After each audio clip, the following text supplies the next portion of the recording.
Welcome to Hammer and Nails with Skip and Allison Bedell.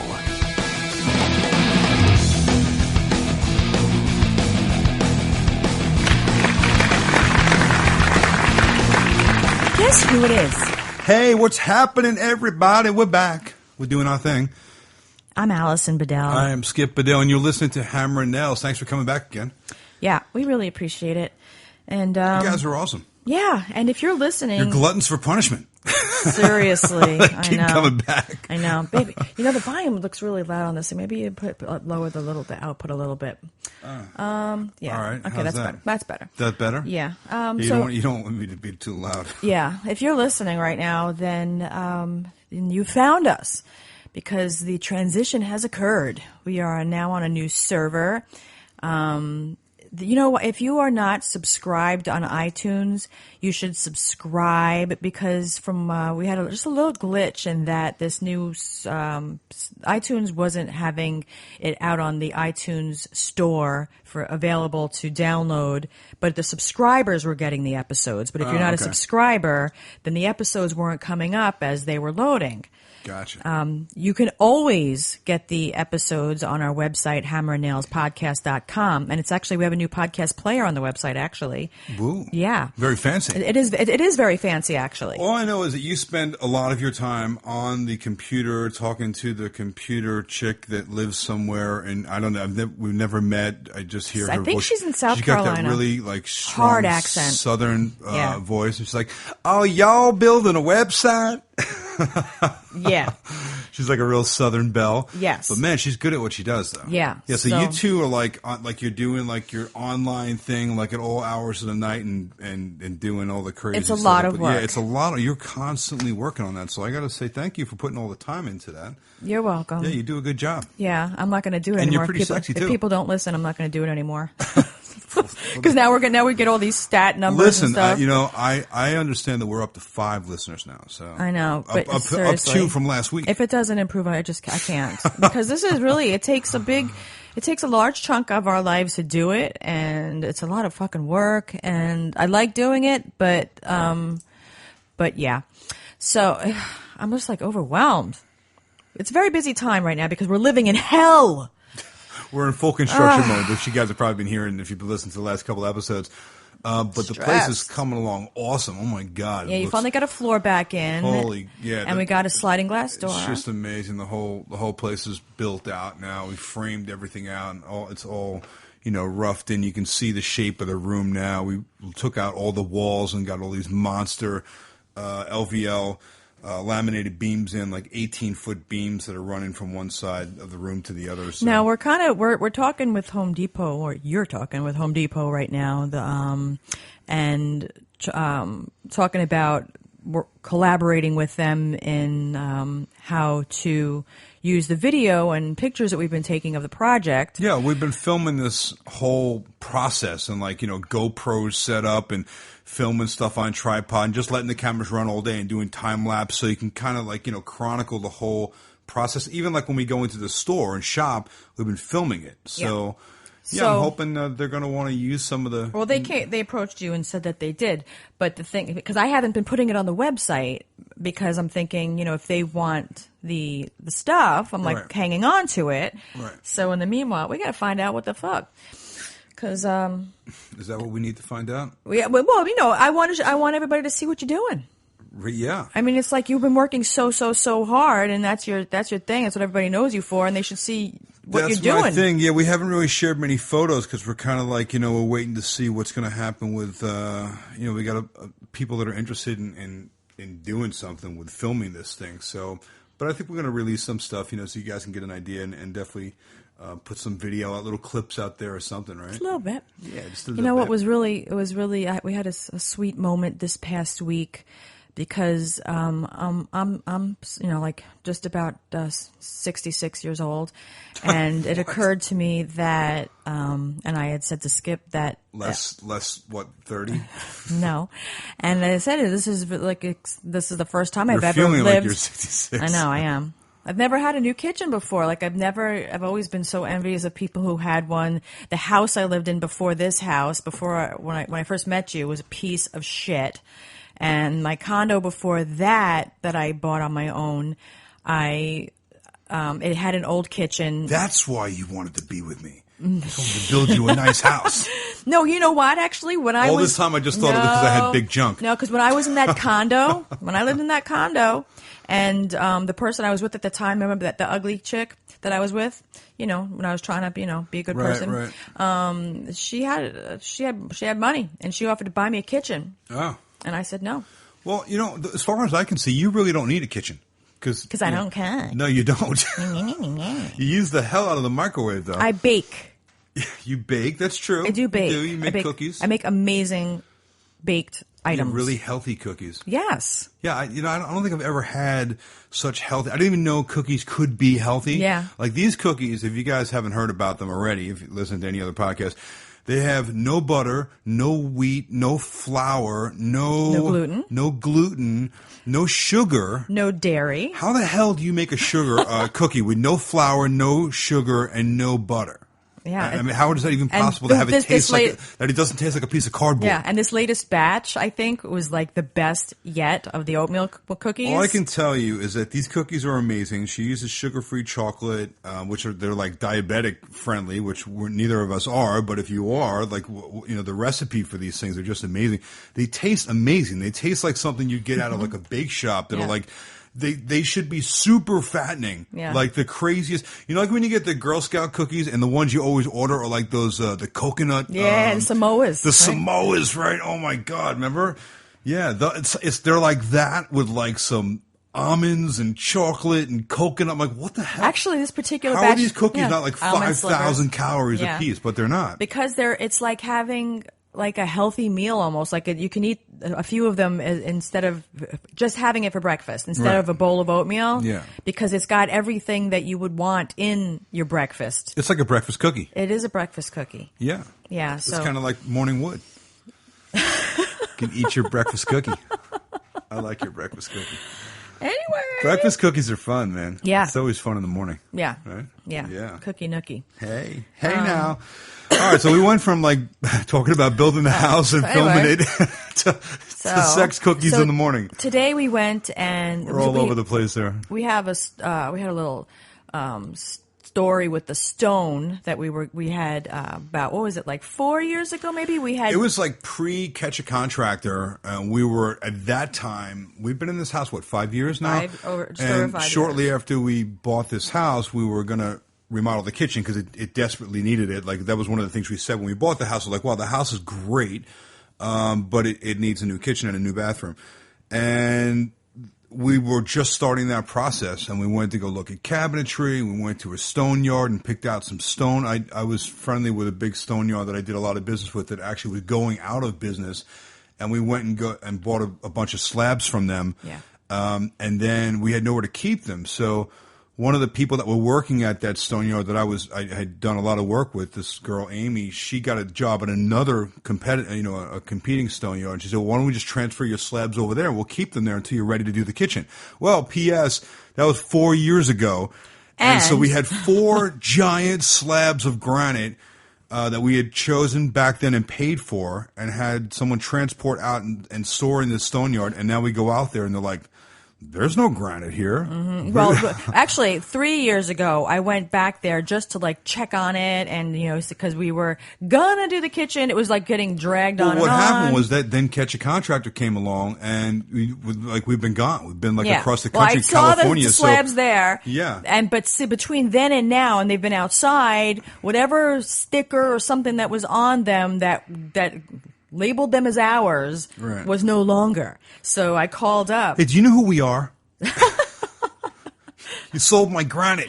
Well, so apparently they did. So I called there, and maybe they sold it for more. This stone belongs to. Yeah, I don't know about all that business. I don't think so. But I called there saying, okay, we're ready to do our kitchen for real now, and I wanted to come and take a look at our granite again. And they had no paperwork, nothing in the computer. There was just like nothing. We didn't do anything because at the time when we did it, it was like we were like with a friend, you know, like she worked there, but then she didn't work there. She's like, but don't worry, I got this other girl. I did a lot of business with that place. It was a big outfit. They're like worldwide, and I was really surprised to hear that they went out of business. But our connection with her was great. She processed all my orders over there and everything. She's like, don't worry about it. I'm going to a new place. Yeah. I'm going to move the stone and I'll take care of it, and when you're ready, come and get it. Yeah. But who knew it was going to be so long? And along the way, we called her a bunch of times. I'm like, listen, I'm not doing this kitchen anytime soon. We're in California. No, but this is the part you're forgetting. She only worked there like 2 months. Right. And then she handed the account over to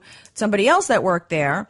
And then somebody was stone sitting for us. Yes, yes. So now 3 years later, I called the stone sitter, and she was no longer there either. Oh, boy. So now she's not there. We got no paperwork. We got no records. We got no receipts. We got no nothing. But the owner of this company, Lido Stone, they're out in Calverton, Riverhead, New York. He called me, and he was like so super gracious and nice, and he was like, "Don't worry about it." He's like, you know, I'm just guessing we sold it because, you know, those labels fall off and the weather, blah blah blah. He's like, but you know, you come here, you know, don't worry, we're gonna make sure that you're happy. And so Skip and I went there today during the lunch break. What a great experience that was! It was very fucking cool going to this stone yard at Lido. Well, you've been to Stone Yards with me. I've been to that stone yard before. You've been before. to the other one before. You went to Innovative with me before, and when we picked out the other slabs, so you know what it's like going to these places and seeing the fabrication. It's like a playground if you're into nature. And not only that, they have these giant workshops where they shape and cut all the stone on these laser-guided CNC machines. It's a massive operation. The big cranes that move the water laser, right? Slabs around. Yeah, it's a water jet that cuts through the stone. They have that. They have all different kinds of machines that they move these slabs of stone that are thousands of pounds, and you know they work them and turn them into your countertops or whatever it is that they're building. They build some magnificent things out of stone. So Innovative was a massive operation, and then we went out to Lido, and we met him today, and what a nice guy, and what a great place, right? And he was like, just pick out whatever you want. Go look through. And we found some. He actually walked through with us for he spent probably a couple hours with us, and you know we really got a good handle on what we want. Yeah. So that was very cool. Yeah, he was very nice, and we saw some really amazing stuff. So now we're waiting for sample cabinet doors that we ordered to come be delivered so we can look at what we possibly want in the cabinet area. Yeah, because it's really frustrating because there's like 1,000. Well, it's a lot of work. If anybody that's listening to this has ever remodeled a kitchen, I mean, this is what I do. But when you're doing it for yourself, it's it's a lot of work. There's a lot that goes. Oh, and I was going to say our moment. A lot of coordination that goes into doing, especially a kitchen is by far the most difficult room in the house to do. And so, how many kitchens would you say that you've done over the years, if you had to put a number on it? Over 100. Okay. How many new kitchens have you had personally? I have never had a new kitchen. In all the houses that I've lived in and places that I've lived in, I've built magnificent magazine kitchens for some of my high-end clients that every one of them, I'm like, oh my God, this place is, I wish I had this kitchen.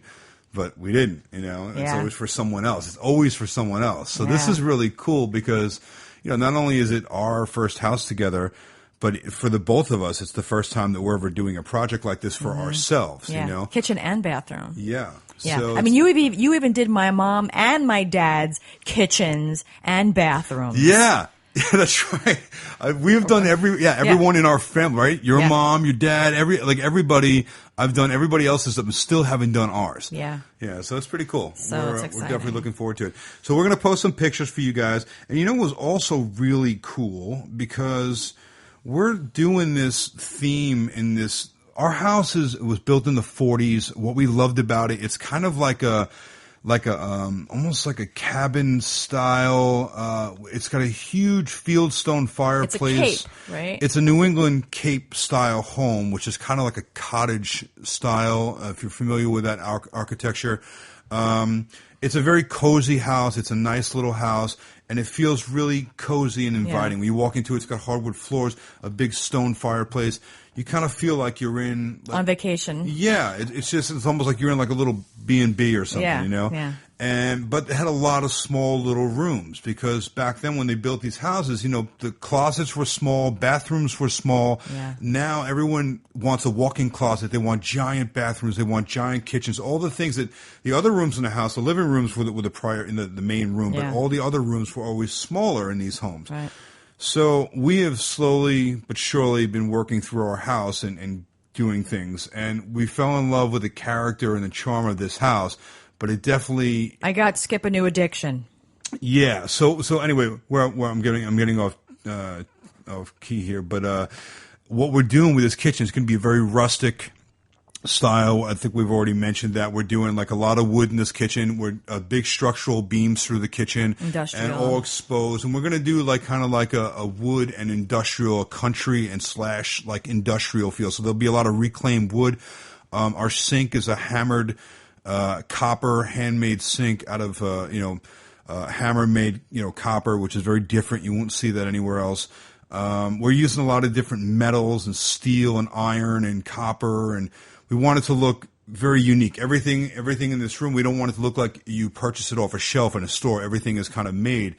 So I don't know if I had mentioned I want to make a light fixture through the middle of this room, like almost like a big chandelier that'll hang over the island. And I'm going to use a wooden ladder, like an old carpenter's wood rung ladder, hung by chains, and I'll wire into that hanging lights from that'll hang over the whole kitchen. It'll be like a 10-foot ladder that's going to stretch across the island. And so everything is going to feel like it's been repurposed, like industrial, almost like tools were turned into things. So with that, we went online and we've been finding all different types of industrial light fixtures and industrial things that, look like they came out of some like warehouse or the front of like a hardware store light fixture or something, that we can have these one-of-a-kind type of things, antique type of things and whatever. And I'm like, well, I could just make this stuff, like I'm looking at it and I'm like, I could totally make this. So we found this site that has like light fixtures that are made out of like plumbing fixtures and like black pipe that we use for gas pipe, all steel pipe fittings and stuff. And I just got into like putting together these fixtures. If you guys go online and you look at like industrial light fixtures or shelving or furniture, I have a Pinterest actually now. If you look up on my Pinterest. I mean, it's just look me up on Pinterest. I saved the pins. It's so cool what people are doing. So like I got like obsessed with making things now out of like plumbing fixtures and parts and electrical parts and plumbing parts and like making stuff. And so today I made this light fixture out of some 1-inch threaded nipple and elbow and flange that are used for gas pipe. And we're going to post a picture of it. And I found this great wire cage. It's like an industrial light cage that you would see like in a workshop or like almost like a work light that would just protect an open light bulb. It's like a wire mesh metal cage. So inside of this fixture, and I actually I found an element that threads into an 1.25 inch steel fitting that you can wire the light bulb into. So you can actually screw the light bulb into this fixture that I made. All the wires are hidden through the pipe. You screw it onto the wall like a sconce, and it has this cage, and you put into it an Edison light bulb, which is like the old style, the exposed filament, long, clear glass light bulbs, like the original style light bulbs. We're going to post a picture of this thing. Wait till you see it. It's very cool. Proud. So anyway, I'm like excited about it, and I'm on this kick. Like I just want to like start making stuff and like make a line of products and sell them, or because I can't stop thinking about a million different ideas and it's really endless, the combination of things that I could make with these parts. Yeah, and now I got him. He's going to make me the towel holder in the bathroom with a shelf out of all these things, these pipe pieces and wood, and a towel holder for the kitchen with wood and the pipe, and I'm going to make everything. I'm going to do everything. Well, that's like I get into doing stuff like that, and I'm like, you know what? Why do I even want to go and buy something that like you can like they just mass produce? I want to make something that's only one. Yeah. So like everything in this kitchen, when people come in and look at this, they're going to be like, where the hell did you get and you that? can say I made it. And yeah, I mean, it's great to be able to say that you made it, but it's just to be able to have that wow factor and everything. It's like you can't, it's not something you've seen anywhere else. Right. And that's kind of like what we're going for. And the surprising part about it is that it's actually less expensive to do that. I mean, Yeah, I can isn't that crazy? make this sconce for about, I don't know, $20, $25. You'd probably pay like $200 or $300 for a light fixture like this, like, a custom made light fixture. If you were to buy, like, go on an industrial lighting fixture website and buy like a reclaimed fixture, so I'm like, you know what, I'll just make them. Yes, So, that's yeah. fun too. Yeah, So, I had a good speaking time of with which, actually, we're going to be at the Hofstra, Nassau County Home yeah. Show, April 9th. Between 12 and 3, you're going to be there doing a presentation, meet and greet, and then we're probably just going to walk around all day getting more ideas from other vendors. Well, now's the time. It's like, spring. It's like people are getting their tax refund checks. They're like, they're just burning a hole in their pocket. They want to do something around their house. And let's fix something. Let's do some So you're also makeovers. You're right? in talking right now also with both Fox and Friends and also producer at Good Morning America. Right. So you're going to be doing something over at both or one of those, talking about spring remodeling. Yeah, if you guys have been following me at all, you know that I do some DIY segments on the morning shows and stuff, and I've done a number of them on Fox and Friends morning show, and we're now in talks with Good Morning America to possibly do some there as well, which is exciting. So we're developing some segment ideas right now as we speak. So after we get done doing this episode, we're going to sit down and write an outline. Because my brain is fried, or like I don't have enough to think about. Yeah. But yeah, so this is the time of year that people want to do stuff around their house, which is why this home show coming up next month is going to be a great thing. If you're in the New York area, it's the Nassau Home Show at Hofstra University. I'll be there. We'll both be there. Yeah, April 9th, right? I know. I like to repeat things. I'm not sure if people were paying attention. Were you guys listening? Were you paying attention? No. No, this is like the Peanuts, like Charlie Brown when you talk. It's like blah blah blah blah. I see your lips moving. I bet you just picture them someplace else. Yes. Oh yeah. Okay, and with that, the podcast is over. Bye. Okay. I gotta go. Okay. So I was telling Skip before we started this episode that I wanted to try to transition into a more Skip-oriented DIY tip type of a podcast. Who wants to talk to me? Because, well, when we first started this, we had to like come up with a plan. What were we going to talk about? What were we going to do?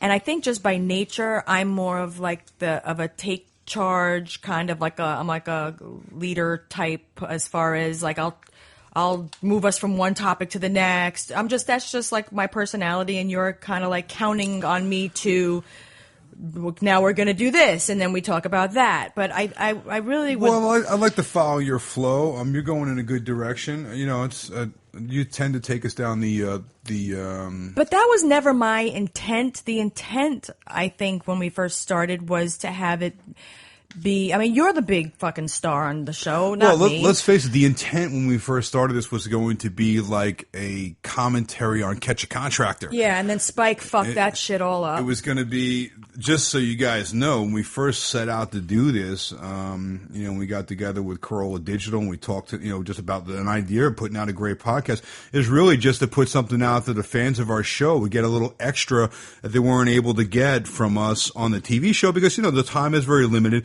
You don't really get to see a lot of our dynamic and, our personal our personalities. It's really, we're there to do a job. We're there to help out the person on the show. And, we don't talk about a lot of our personal stuff. So this is a way for us to kind of get to know our audience a little bit better. And also to give them know us. What they don't see on TV, because there's just so much you don't see while we're filming. And there's not time to show it all. Like we film close to 100 hours on average to get the 40 plus minutes of actual TV time that you see in the 1 hour episode of. And there's so many like funny things that happen, just like anecdotes that we wanted to share. Well, a lot of it gets edited out because there's not time to show it all. So like we have a specific thing that we're there to do, and that's to help these people. But all along while we're filming it for days or weeks for every episode, a lot of stuff goes on. They follow us around the clock with 4 cameras all day, and they catch all kinds of funny stuff and just stuff that we know is not even going to make it to camera. So we like to talk about some of that stuff. And we did. But unfortunately, it was like, we also are within legal constraints. It's not even. I wouldn't even go. I mean, you can say it now. I mean, it's like it's. It's like we talked about each episode of our of the show on each episode of our podcast, Right. and we had and Adam's manager August. I said, let's send it to Spike, and maybe they'll want to use it on their website, and like a little a kind of a thing to get the fans interested and such. Yeah, they're and just so into it. he said, no, they sent it. It wasn't their thing. They don't want to do behind the scenes. Like what you see on TV is They don't want to do anything that people are interested All right. in. So anyway, the long and short is the direction of this thing was really supposed to be driven by a segment about behind the scenes and what you didn't get to see because it wasn't Right. time to show and then you. they waited till the day before we put out the podcast to say, oh, what? We don't want you to talk about the show at all. As a matter of fact, let's pretend that you're not even on the show. Like they don't want us to even say the words "catch a contractor." So anyway, fucking regardless ridiculous. of that, listen. So I spent we have a hours great, and we have a hours great and time hours cutting filming- it out. We have a great time filming Catch a Contract. So anyway, so my point of the whole thing was that we were originally supposed to talk about the show, and it was supposed to be more focused on you, and I think we got away from that a little bit, and I want to bring and then we it just back. segued into a lot of boobs and farts and Which is us. I mean, it's just really getting to know us personally, but I want it to it turned more come into back. more into a comedy show. I want to bring it back more DIY. I want to have you be more present. I am happy to answer. We get tons and tons of questions from so many people. And we get private messages on Facebook tons and of questions from and people on the that are doing website. stuff in their house and ask for advice. And listen, if I have the answer, I'm happy to give it to you. I don't have every single answer to every question, but you know what? If I don't know the answer, I'll look it up for you, and I will be happy to help you with it. So yeah, let's do some of that stuff. Let's answer some questions for people, DIY questions. I also like to suggest a lot of products to people which by the way, we're not endorsing products. We don't get paid to endorse these products, but I have things that I like to use that I find make our lives easier. And if I have a good experience with something and I can give it a good review, I will pass it along to people because I want to promote that product, and I want to hopefully give you something that'll make your life a little bit easier. So along the way, we can offer a couple of products and where to find them, and then hopefully you guys will also enjoy them too. And you know what? If you guys got some Catch a Contractor questions, throw them at us, and if we can answer them, we will. Yeah, there you go. There you go. We Okay. can't give you, just so you know, because part of the whole thing is we can't give you any, what was the wording? Well, listen, our any show, secrets. Our show is production secrets. I don't think it's any secret that our show is like a hidden camera show. We don't want people to know where we are or when we're going to be there or where Right. we're filming or what day we're filming because we're trying to find people that don't want to be found, and that was their biggest Right. concern. They don't want us to talk about stuff that might give away what it is that Even we're though doing. we weren't talking about stuff like Because, that. by the way, every season it gets harder and harder to find these guys. Right. It's harder because they figure out, it's been tough. It's been tough tricking these guys to get to these sting situations, and it's only getting harder. So I can understand why they don't want us to talk about it too much. But at the same time, it'd be great to give people some. You know what? That's a little part bit of our life. It was our show. We're Yeah. on it. Right. And if people want to ask me about it, I'm going to answer. I'm not Okay. going to give away any fucking secrets that's going to get me sued because God knows that they just would love to, they'd make threats or whatever if they don't like what we say. But I am open to answering questions. If people have questions and it's a question I can answer, Put them out there. put it out there, Let's people. go. Because I'm Let's not do going to it. ignore those questions anymore. So what do we got? Do we have, speaking of questions, we got any? Yes. Actually, we have a lot of good questions tonight. Hit me, baby. So Let's do it. Yeah. What do you got? Drum roll, please. But first, we have to give you your intro. Let's do it. When helping people with their homes, they call Skip Bedell. You want to avoid a headache and save money, he's the man to talk to. Skip Bedell.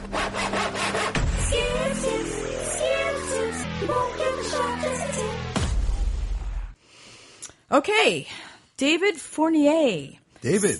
Hello, David. He says that he's interested in painting the kitchen cabinets to freshen up his kitchen. What type of paint should I use in regards to durability and ease of cleaning? Love the show and can't wait to listen to it next week when we return from Mexico. Thanks, David. All right. Well, have a good time in Mexico, David. In Mexico. And bring me back some maracas and sombreros and all that kind of, some chiclets. Remember that? Oh, my God. Yeah. Well, listen, if you're painting kitchen cabinets especially more than any other room in the house, preparation is everything because there's always going to be grease and residue and things like that. Paint does not like to stick to any of that stuff. So you're going to want to get a good degreaser. You're going to want to really clean those cabinets down really, really Scrape well. that shit. I remember when I bought my condo. Oh, yeah. It was, and it's somebody else's grease too. When you move into a new house, it's like, oh God. And so I was doing my kitchen cabinets too. And I went to the Home Depot. I'm just going to tell you this brief little story. I went to the Home Depot and I asked them, what should I do as far? I wanted to paint my cabinets. They were like wood. They were covered in grease. I literally not only just had to wash them, but I had to use like a screwdriver or tools to scrape off the shit on the wood. It's going to take a little bit of work, and of course, depending upon how filthy your kitchen is, will be very relevant to how much cleaning you're going to have to do. But you want to make sure that all of the residue that's on those cabinets, they are clean, because no matter what product you use, it's not going to want to stick to those cabinets if there's grease on them. Okay, that being said, there are products out there that are available that will reduce the amount of preparation that you have to do, being sanding and priming and different steps along the way before you can even get to painting. So there's one product in particular that I'm familiar with, and I will tell you I don't have a lot of experience painting cabinets. It's not something I do on a regular basis, but I do know that there are some great products out there that work really well. One of them in particular you might want to look into is a product called Reclaim, RECLAIM, Reclaim Cabinetry and Furniture Refinishing product. It's a paint product, but basically it's an all-in-one product, and it bonds, it primes, and it seals all together onto your cabinetry or furniture. So it really eliminates the need to sand the product, to sand down the furniture, and do a lot of prep work. It's a really nice product in that it's easy to apply, it's easy to work with, it's affordable, it comes in a lot of different colors. It's also available on Amazon. So if you go onto Amazon, you can use our link. Actually, I'm going to put the link to the actual product just because so you can see what it looks like. You could just go into the episode summary, and it'll just be easy to find. Yeah, that's something that you guys should all get familiar with doing as you're listening to our podcast. We recommend a lot of different products and things that that we like to use, and you can always go on to the episode summary and look for Allison post links them. You can go click right on it. It'll take you right to it, and most of them are on Amazon. You can purchase it right there. So anyway, check out Reclaim. There's also products that you can find in your home stores like Lowe's or Home Depot that are specifically designed for refinishing cabinetry. And they basically do the same thing as Reclaim. They're all kind of like the same formula in that they adhere really well to already previously finished, either stained or urethaned or painted cabinetry. So it eliminates you having to do a lot of sanding and stripping and getting down to bare wood, which is really a nightmare. You don't want to do that. It's very time consuming. It's expensive, and it's something that you do at one time, you'll never want to do it again. So whatever you can do to make that process easier, check out Reclaim. Yeah, I was going to say before that when I did my cabinets, it was recommended to me that I use oil-based paint, which made me want to commit suicide. Well, if you have 3 weeks to wait for it to dry and you can get past the smell. And the cleanup. Yeah, you have to use turpentine or paint thinner. Yeah, it was horrible. It's not water-based, yeah. It was horrible. What a horrible experience. Well, it'll so stick much really work. well. It sticks well, and it's a hard surface. So when it seals very well, and when it dries, it's hard. So in a kitchen, it'll hold up well, but you have to do multiple coats. Mm-hmm. You should sand between the coats, and it also takes a long time to dry, like 24 hours between coats. So you're talking about a few days of painting coats, sanding, painting again, sanding, painting again. And let me tell you, if you're living in the space while you're doing that, you might as well just bring in some oxygen tanks because the fumes are going to be bad. They do make low VOC oil-based products now, but for the most part, there's still going to be a lot of odor from that, and the cleanup is rough because you have to use like an acetone or brushes to get the brushes turpentine clean. Or a paint thinner to clean your brushes, as opposed to a lot of water-based products that you can just wash your brushes out with water. So anyway. Check out Reclaim, David. I think that's going to be a good way for you to go. And if you don't find a color or something that you like, you could also go to your home centers, and they have other products that are very much like that are designed just to refinish your cabinets. Yeah. Okay, that's a good question, actually, because a lot of people want to do that. And that's, it's a great very way. relevant for this time of year. It's a great way, especially this time of year. People, they have a little bit of money coming in from the tax returns. What can I do to spruce up my kitchen? Lord knows we're going through it right now. Kitchen cabinets are ridiculously expensive. It's like you might as well take out a second mortgage on your house to redo your kitchen. Yeah. A lot of people can't afford the cabinets. So what can you do to your cabinets to make them look, to change the whole look? Refinish them, paint them is a great way to do it. Another cheap thing that you can do, if you can deal with the finished color, is just change the hardware. just change out your knobs and your drawer pulls, and that just in itself, and a couple of subtle changes like changing the outlet plate covers to a different finish, maybe stainless steel or a different color around your backsplash, doing some backsplash tile around your kitchen, which is really easy to do. Anybody can watch a YouTube video and learn how to tile or backsplash in an afternoon. For $100, you can go and get all the materials you need and do it yourself. Yeah. So those couple of little things can really change up your kitchen. Yeah, there's a whole lot of things. Yeah. And you're going to get to that, I think, on one of those morning shows. I am. Yeah, that's one of the things we're going to be talking about, yeah.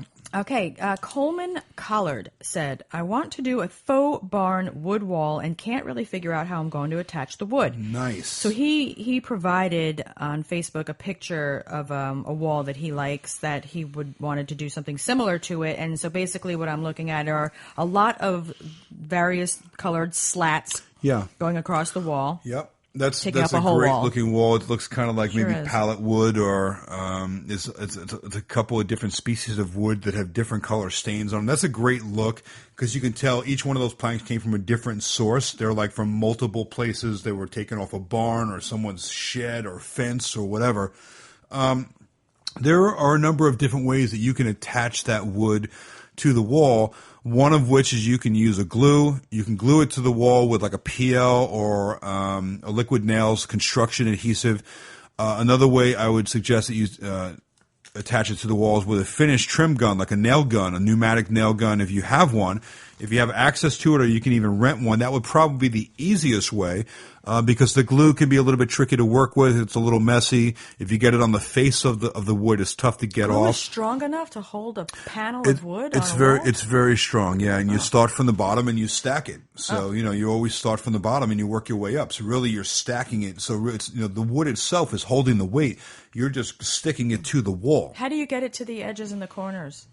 Well, I would put it on the wall with a caulk gun that comes in tubes, this glue, construction adhesive, and then you can flatten it out with like a spackle knife or a trowel and get a nice flat cover.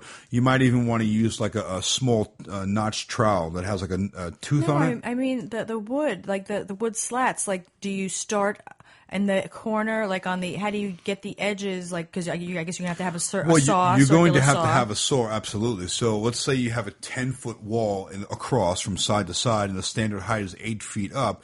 You're going to have to measure across each run to start out on the bottom run, and you're going to start in a corner.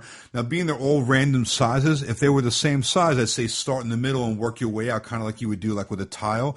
But being that they're all random sizes, what's going to be most important with that job is that you're going to kind of want to stagger the joints. So they look like they're all in different locations, almost like you would lay a hardwood floor. Right. So I would start at one side and work your way all the way across that bottom course. The most important thing you need to do is make sure that first course is level. Because if your floor is out of level, as you work your way up, all of your planks are going to be out of level. And sometimes in older homes, even like in our home here, some of the floors are out of level. The house settles a little bit. So when you're setting that first course, you want to make a level line on the wall. You can pencil in a level line or snap a chalk line and make sure that first line is level. And then every single line, every course that you put on top of that you stack on top of that first course of wood, will be level on the way up. And you want to keep checking the level also as you go, because some of those planks of wood might be different thicknesses. So as you go, every couple of courses, I would check the level and make sure it's not going, because once you start to go off a little bit, the whole thing is going to be off. So, if you don't check it every course, check it every other course. But anyway, you're going to have to make some cuts. So either use a circular saw or a miter saw, like a chop saw. A power saw would definitely be preferable as opposed to a hand saw if you have access to one. I don't know what kind of rough looking. I don't know what kind of. Oh, listen, that's the way carpenters did it for many years before the power tools were ever available. I have lots of hand saws that my father and grandfather used, and they work just fine. You got to put a little muscle into them, but they work great. So yeah, if you can operate a circular saw or a miter saw. You're going to need to make some cuts and do that first course and then work your way up and stagger the joints. And you'll see as you go, you're going to find a pattern that you like and kind of vary the pattern. Make sure that you kind of switch up the color. And if you have a couple of different colors of wood, like you're showing us in that picture, don't group things together. You kind of want to make it almost look like checkerboardish, to where you're changing it up all the time. Different joints and different colors look really great. Okay. So yeah, the finish gun I think is probably going to be the way to go. If you don't have one, you can rent one from any home center like Depot or Lowe's or whatever for probably $50 a day. And they'll show you the nails that you need to use with them. You can get like an 18 gauge nailer. I would go with a thin. You can go right into sheetrock? Yeah, absolutely. You don't have to look for studs? No, you can nail them right into the sheetrock. We nail, like when you nail trim around a door or a window, you're nailing right into the sheetrock, or if there's studs behind it. But absolutely, I mean, if you can locate the studs, that would be great. So every 16 inches, you're going to have a stud. You can get a nailing to that, but you might not get a nailing to every single place on 16 inches. So preferably, if you can locate your studs and mark them out, that's great. But the trim nailer is going to be a great way to do it because it has a really small head on that nail. So you're going to be able to nail through the wood and not leave like a big hole. You don't really want to see those finishes, so you wouldn't use like a regular hand nail with a big head on it. You'd want to use a trim nail that sinks down below the surface of the wood. An 18 gauge nail has a very small head as opposed to a 16 or 15 gauge. So if you do use a nail or if you rent one, try to look for one with at least an 18 gauge, very thin trim nail. And I'd say probably for the thickness of that wood, if it's like 3/4 or 1 inch thick, you're probably going to want to go with like, a minimum of 2 to 2.5 inch nail. Cool. All right. There you go. Okay. Sharif Mekkaoul. I hope I pronounced Mekkaoui. Oh, it's not an L. Mekkaao. Charisse. Let's just stick with Charisse. Sharif. What tools should every first-time home buyer own? Okay, if you are purchasing tools for the first time, they make some great cordless tool sets out there that you can buy like in a kit. It'll come with a cordless drill driver set. So the drill will basically be for drilling. You can also put screw tips in there that'll have like a Phillips head or a flat head tip that you can drive screws with as well. Some of them will come with a compact impact driver, which is basically something you can put a screw tip in that'll make setting screws easier than the drill, but main thing is you want to make sure you at least have a drill in that set because drills really come in handy. Also, a saw of some type. I find that a circular saw or reciprocating saw many times come in these sets. They all work on the same battery. Now you can get a corded set of tools, but it's going to be more money. And, the cordless tools now that work on batteries are so versatile. The batteries last such a long time. And if you're doing just, like minor repairs around the house, those batteries will last you a long time. If you get like an 18 volt or a 20 volt cordless tool set, it'll last you the whole day doing, minor repairs and stuff around the house. So look for something with a drill, with some sort of saw, or a circular or reciprocating saw that you can make cuts in wood and metal and whatever products is you're working with. I'd also get yourself some decent hand tools, like a set of pliers that come with 2 or 3 different types of pliers, adjustable crescent wrench, flathead, Phillips head screwdriver are always good to have because they're the most common that you'll find around the house. Screwdriver sets will come with multiple tips on them now. Those are nice to get because sometimes you're working with like appliances or doing repairs on furniture that have like a star drive screw or a square drive. Some of these kits, they're really inexpensive. For like $15, you can get the screwdriver. They even ratchet on a lot of the screwdriver handles, and they'll have like maybe 20 different tips you can put into the thing, So that's Christmas is an awesome time of year. Yeah, that's probably the best value. Yeah, Christmas time you can go. They're running like all those specials. Yeah, they got those big kits. Yeah, everything comes like in bulk with 20 tips and 20 sets of drill bits and, so also that's another thing. You just reminded me, if you're going to get a drill, make sure you get a drill bit set. So a drill bit set that starts all the way down with like, maybe 1/16 all the way up to a 3/8 or a 1/2 inch drill bit. They come with usually about 20 different bits in the set. You may also want to have yourself a hammer, which is really handy to have around the house. If I had a hammer. You'd be the nail? I'd hammer in the morning. Yeah, definitely get a hammer. It's going to come in handy. Obviously, hammering nails and hanging pictures and things like that. You can never have too many jobs for a hammer.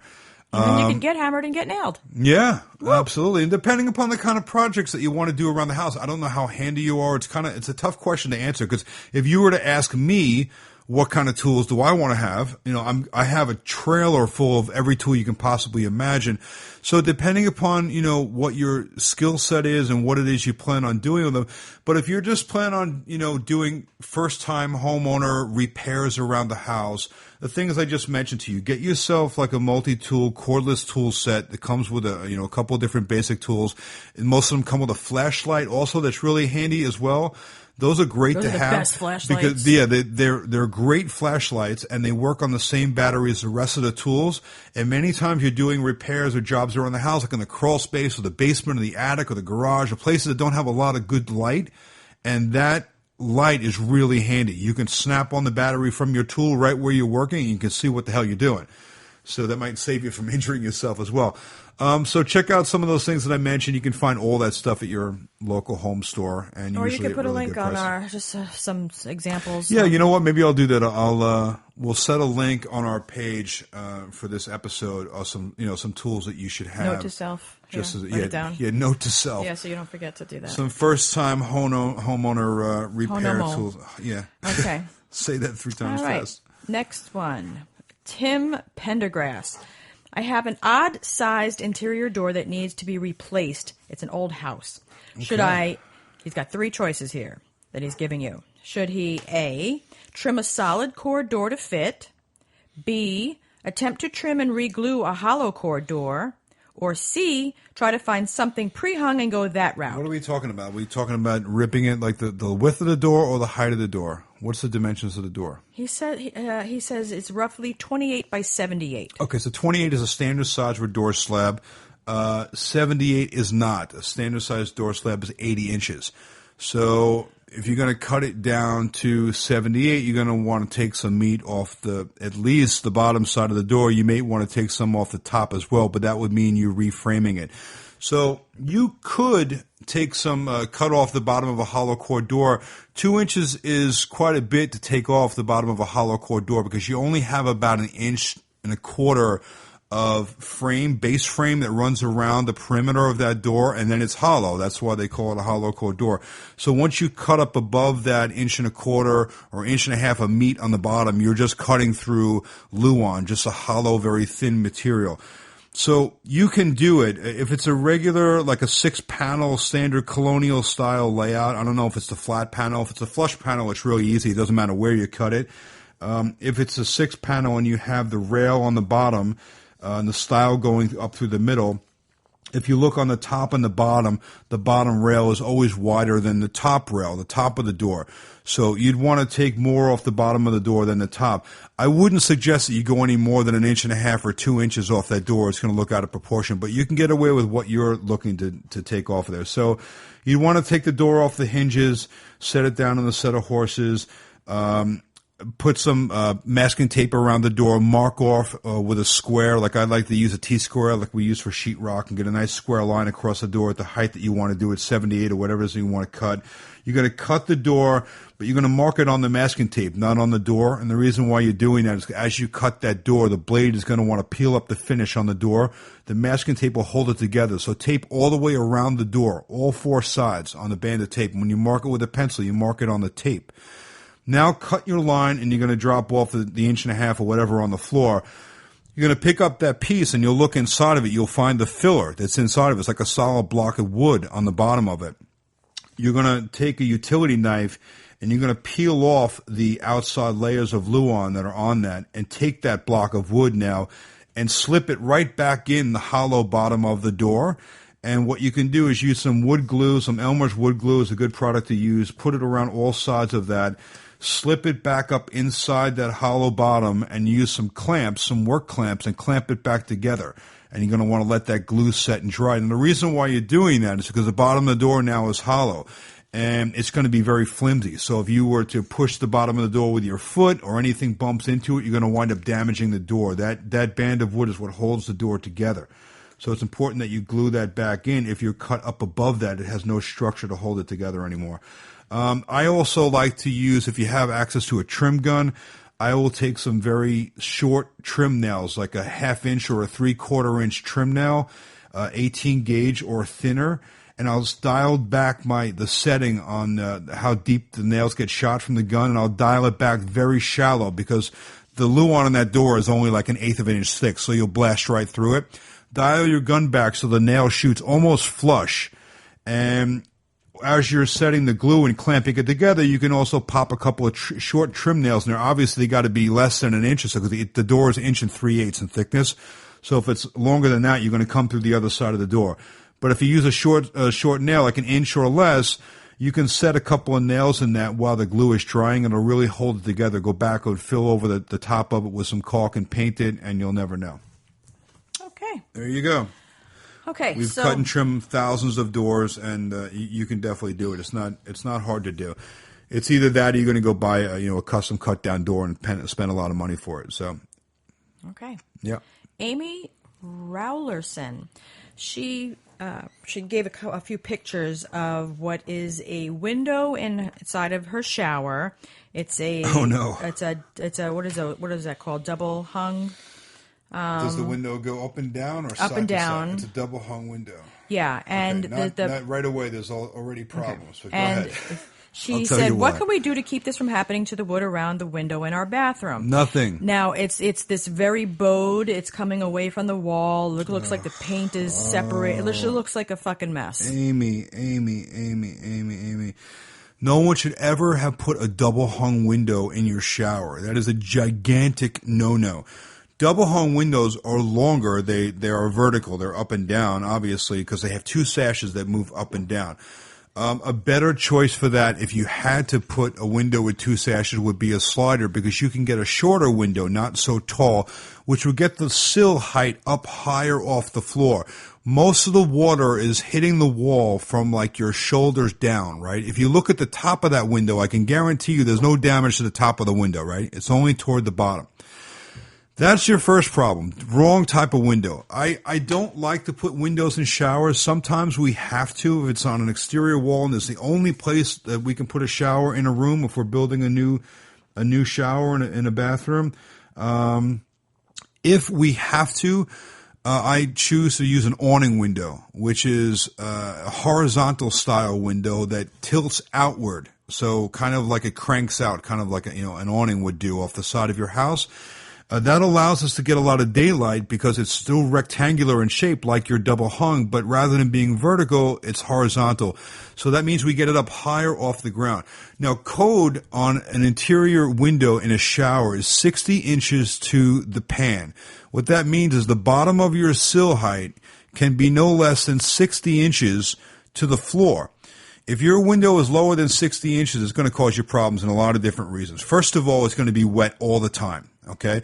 The second thing is that if you bump into that window with your elbow as you're showering underneath your armpits or you're shampooing your head, you're going to put your elbow through that glass. So that's why any window that's below 60 inches requires safety glass on it. That's code anywhere in the country. So I can guarantee you don't have safety glass in that window, because any idiot that will put a double hung window in a shower has no business even building a shower, first of all. The other problem, tell him he's a moron. Yeah, the other problem that you have is that you have wood around the window. Wood in a shower is an absolute 100% no. It doesn't work. I don't care what you do to it. It doesn't matter.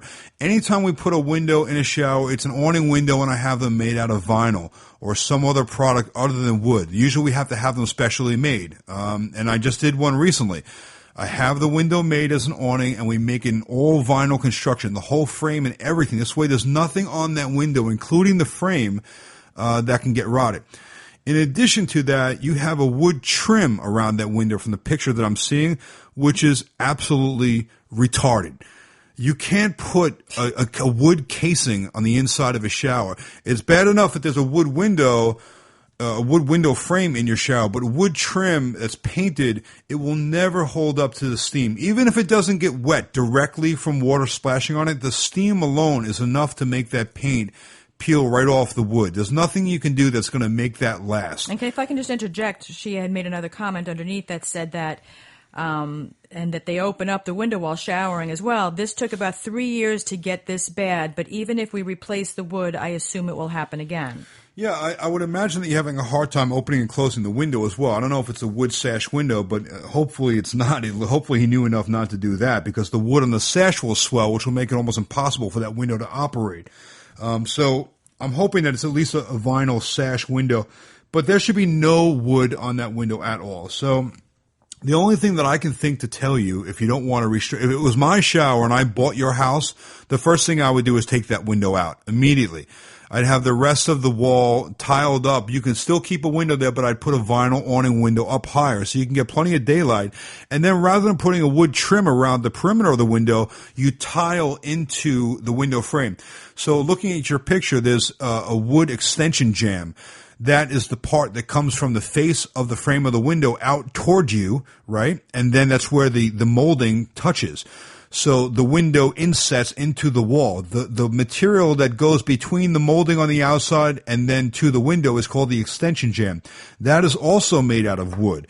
So all of that should either be a vinyl product or preferably tiled.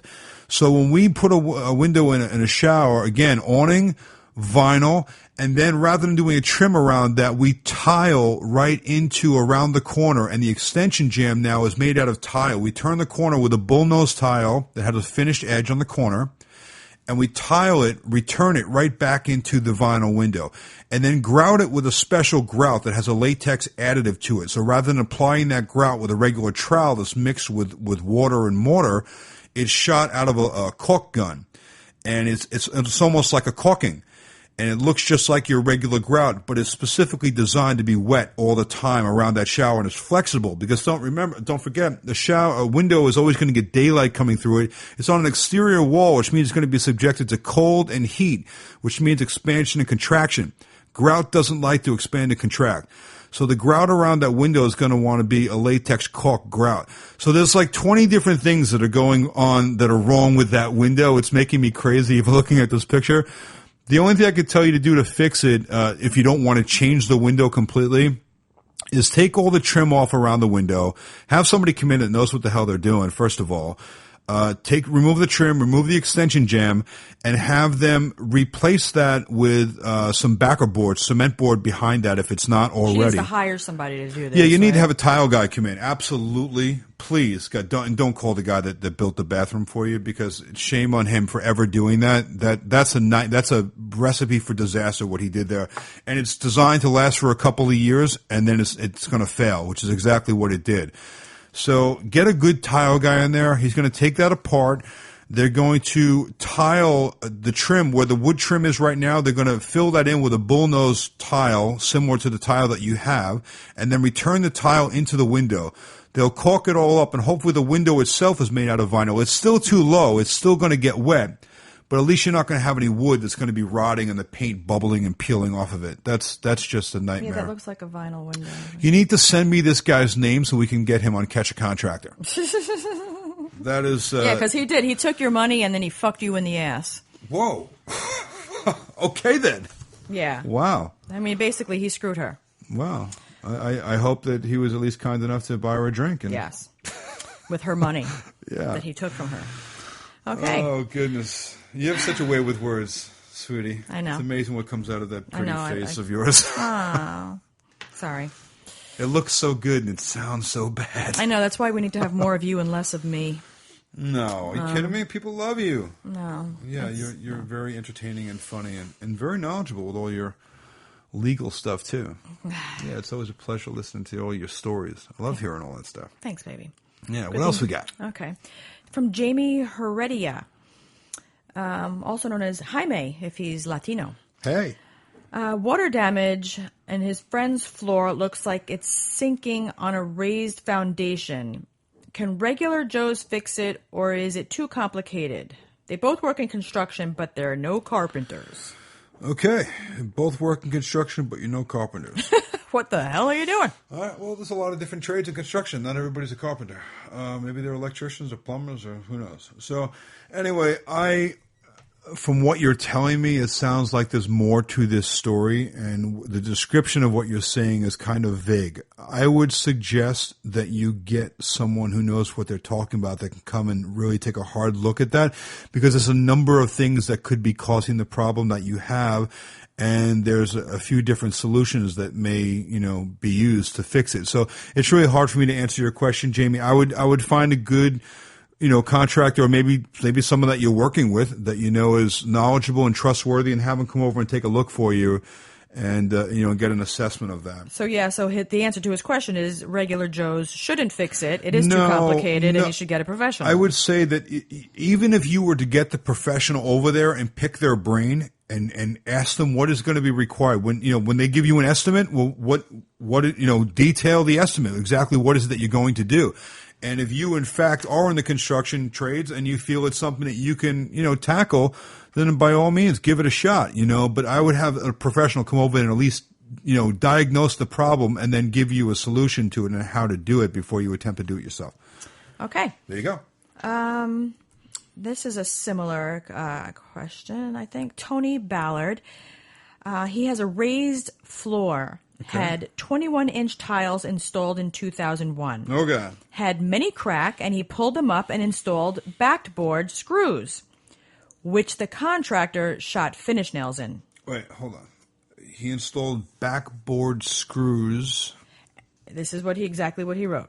He pulled them up and installed backboard screws, which the contractor shot finish nails in. Okay, so if I'm hearing you correctly, you pulled up the 21-inch tiles that were cracking, you redid the subfloor with backer board or a cement board, which is a good product to use on a raised floor because it does give you a very rigid, stable substrate to tile to. However, you never, ever nail down backer board. Be it Hardy board, be it Dura-Rock, be it any other backer board, you don't nail it. You always use the screws that are specifically designed, and they're specially threaded. They're made out of special metal. The head of the screw is shaped a certain way. The tip of the screw is shaped a certain way. They're designed specifically to go through that product and only that product. And there's a lot of reasons why. So let me finish this question. Yeah. It says, so now the tiles are good, but his grout keeps cracking and falling out. Does grout get old, or is he just not keeping it wet long enough while it cures? Okay, so am I assuming that you grouted this? If you grouted it, the grouting is... People think it's very simple, and it really is, but a lot of people fail to read the instructions on the grout.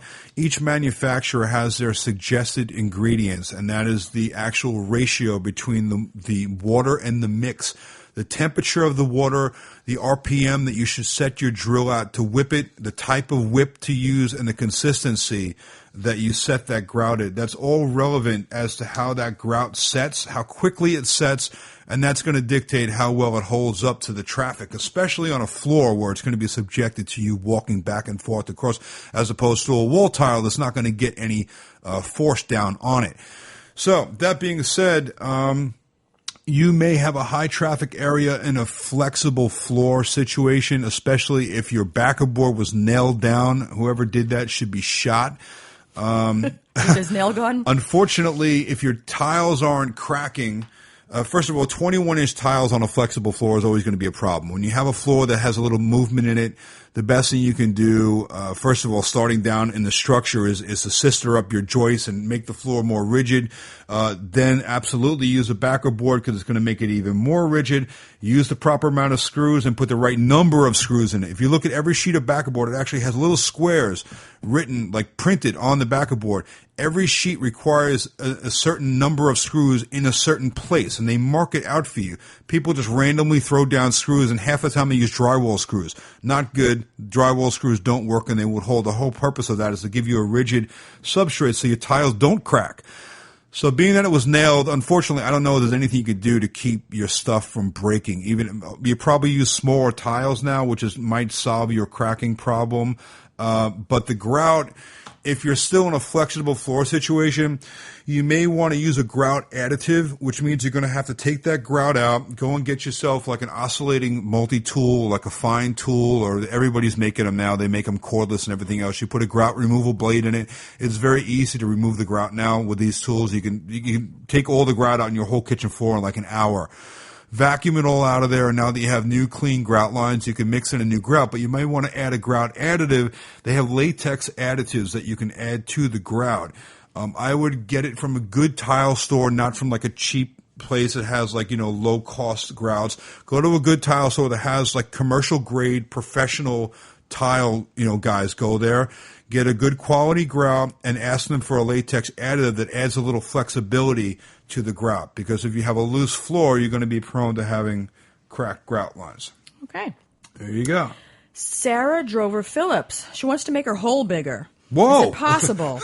Wow. Oh, I'm sorry. She wants to make her TV hole bigger. Again. I was going to say... She has... Most women want to do just the opposite, right? I know, Was it like know. the husband stitch? Some What do they girls call nuts. that? What's the husband stitch? And somebody else wrote, TV hole is the only hole a guy wants bigger. Oh, that's right. Okay, so she has a nook. It's like a wall with a nook in it where she has see a the television sitting inside of this nook. There's a cabinet Oh, okay. underneath the television. That's a and nice there's little setup. a couple of shelves above it with Okay, pictures so it's like on a it. built-in, like a nook recessed into the wall. It looks like it has about a 30-inch lower base cabinet below with 2 cabinet doors on it and a shelf. Which looks nice. Look at the molding Yeah, and it's a everything. nice This little is a setup. nice looking area. Yeah. Okay, so it looks like they have about maybe a 30-inch TV on that. If I'm looking at, I can't tell exactly the size of it, but it looks to be about a 30-inch opening. And let me get this straight: you want to make that opening bigger. I'm assuming because you want to put a bigger TV in it, right? The TV is actually set back in this little recessed Yeah, and it looks like niche it's to in the wall. left or like because it's near curtains here near the edge of the room, Right. and over here to the right it looks like the edge. I think that's a fireplace edge. Yeah. So it's not like she's got a lot of other places in this room, I'm thinking, to put this TV Yeah. because this is close to the wall with the curtain next to Yeah. it. So here's the problem that I see. Is it Amy? Sarah. Oh, Sarah, I'm sorry. That was the one before. Okay, Sarah, here's the problem I see. If you want to make that niche... Make your hole bigger. If you want to make your hole bigger, it's going to be a little involved because on either side of that is framing, right? What holds that wall up and the arch that you have going over that, there's framing behind that drywall. Now, to the right, about 1 foot away, it looks like you have the masonry for your fireplace, I'm assuming that is. And then to the left, it looks like you have curtains, so you're probably close to the corner of the wall right there where looks there's a about 2 feet window away. or, yeah. So you don't have a lot of room to move there, but either way, on either side of that opening is wood framing, at least a double stud on either side, if not more, depending upon what's up above that. I don't know what the structure is above that, but you can't just go cutting the sides of that out because that's what's holding up the arch and everything above it, be it a second floor, your roof, or whatever else. So it's going to be a little more involved than that. I would suggest to you, honestly, you may want to consider... Closing up the hole, putting a bigger TV, hang it on the wall. Yeah. Get rid of the cabinet and the pictures. I mean, I don't know. See, like in our house, that's a problem here. We're in the middle of doing our project, and our living room is every wall is windows, wall-to-wall windows. We don't have any wall space. There's nowhere to put the TV. And then we have a big fireplace, and it's beautiful stone that's like 80-year-old stone, and everybody's putting their flat-screen TVs above the fireplace. I don't want to cover the stone with with a TV. So we had an issue, where the hell are we going to put our TV? So that might be the only place for your TV. I don't know. But I would suggest to you, that's a really nice little place for like a little wet bar or like a little bar service area. I could see that being. You could put a little countertop on top of that and make that some shelves, maybe some glass shelves, put a little light up inside of that, display your crystalware and your bottles and make that a nice little bar area. That would be great. And then find another place for your flat screen. Or what you could do is you can go up higher above where your TV is right now. So picture that arch. Unfortunately, you're going to lose that arch. You could mount your TV up higher, fill that in up on the top, leave the bottom where the TV is now open, and close from the top of where your TV is now, close from that point up toward the arch, close it. Then you can mount a bigger TV right on the wall, right over the opening where your TV is now, and you can still have that little area where the TV is now as like a little display shelf area where you can put your pictures and things like that. And now you have all that wall space between your curtains and the masonry to put a big flat screen TV. You can go like double the size TV, and you could hang it on that wall. Now you're going to lose the upper shelves of that area, but you can move the stuff that are on the, in other words, you're going to kind of reverse what's going on. You have your TV and shelves above it. You're going to put the shelf down below it and your TV up high. Get that? And I would hang the TV right on the wall over that whole opening, and then you can go much, much larger. I think that's going to be your only way to go because you really can't cut that structure on either side. Yeah, she'll like fuck some other shit up if she does that, right? You always put it so eloquently. Yeah. Okay. I was going to say that you're going to fuck some shit up too, Sarah, but I decided. Okay, I'll leave it up to Ali. Yeah, I'll leave it up to you. Okay, David Crutchfield. I have concrete slab floor which is finished. There are some cracks and the polyurethane finish is all peeling up after 7 years. Which would be cheaper, refinishing the slab floor and repairing the cracks or just tiling over? Okay, so there will be some concrete finishing companies in your area that I'm sure you can look right up online. I would suggest before you make that decision, because the pricing can be competitive and you might find someone that will give you a really good deal. But in most cases, refinishing a concrete floor is a bit of a job. They have to come in with machines that grind the whole floor down and get it back down to bare concrete and get that top surface off. Then they can repair the cracks. They reseal it, they restain it or color it, whatever it is you want to do. Urethane it depending upon the finish that you want. And that's where the money is. That the making the floor is not where the money is. It's the finishing of the floor. So when they come in and grind it down, of course, there's a lot of dust. It's, everything has got to come off the floor. The whole place has got to be cleaned out. It's a little bit of a job. I would imagine that you're going to get into more money to do that and be more of a dusty, dirty job than it would be to tile over what it is that you have. But before you make that decision, because you pretty much know what it's going to be to tile it, you can go to your home center and you can find a nice floor tile for like a couple bucks a foot. So figure out your square footage there, times like, $2 a foot. You can find a decent tile. You can spend $20 a foot on a tile if you want to put down marble or something really, extravagant. But, you can find a nice floor tile now, a porcelain tile that you can put down yourself if you're handy, right over your concrete floor, in a weekend and just pay for the materials. But before you make that investment, I would get someone in there to give you an estimate and even get 2 or 3 guys in there and give you an estimate and see if you can kind of price compare. And then you can make an educated decision on whether or not, you want to tile it or stick with the concrete. The concrete is really nice. I mean, they can do some beautiful things with concrete. They can, do all sorts of staining and really beautiful coloring. And I happen to really like it. And it's really durable. But that's something that you're going to have to weigh out. If you're married to it and you want to keep it, that's up to you. Okay. Yeah. Okay, I'm not really sure how to pronounce this guy's name. I apologize if I'm screwing it up. It looks like it's Mito Allen. This guy's messed up. He's messed up. Yeah, this picture he sent is busted. Is the guy messed up or is the picture messed up? Well, I mean, you know what? I think as a result of this picture, what's in the picture, he is messed up. He says, I live in a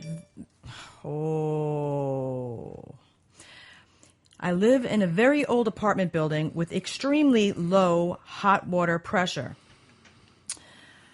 The hot water heater is shared and in the basement. I live on the 2nd floor. Is there a way to increase the pressure, whether through a shower head or adjusting the hose or a different faucet or anything? And he's showing a picture where he says he jerry-rigged it. Now, what it is a picture of a cast iron tub, clawfoot, and he made some way to get this shower head. Let me see this thing. Look at this fucking mess. Holy. It's like it's got that curtain ring around the top, and he's Mito, you got to get the landlord up here and kick him right in the nuts. This isn't a tenant issue to deal with. No, man. Listen, you're paying rent, dude. You can't live like that. You got it looks like a garden hose duct taped to your tub faucet. It looks like electrical tape. It's right? like, oh my, yeah. Listen, Like, man. what is that? Here's the thing. You need to get your landlord up there and say, I'm not paying the rent anymore unless you give me a decent shower setup. That's not. You have to bathe, dude. This isn't cutting it. No, that's not good. To answer your question, first of all, you have only a tub setup. There's no shower head. So, from what I can see, you have some jerry-rigged, like, hokey hose that's kind of getting the water from the tub faucet, and then you're forcing it up this hose and out of a handheld shower head that's like duct taped to the curtain rod. I'm amazed that you're getting any water pressure out of it at all, honestly. What you really need to do is get something that, they need to get some sort of shower control plumbed into the side of that tub. Like, they make a setup for a clawfoot tub that has the tub fill that comes into the tub, but then it also has handles that come up with like a T-bar that connects at the top with a shower head that comes up out of that. So, they make it a setup that can be plumbed right into that shower that'll give you the full diameter of the plumbing pipe. That, chances are you probably have, a restricted plumbing. You probably have like a half-inch plumbing feed that comes up to that anyway. So, like we had in our older bathroom, which is we didn't get pressure in there either. It's going to be either. low pressure, and if you're up on the second floor or whatever, and you got an old hot water heater, and you got multiple problems. But the first problem I see is the most obvious. You're going to have a very hard time getting any kind of pressure out of that setup that you got there.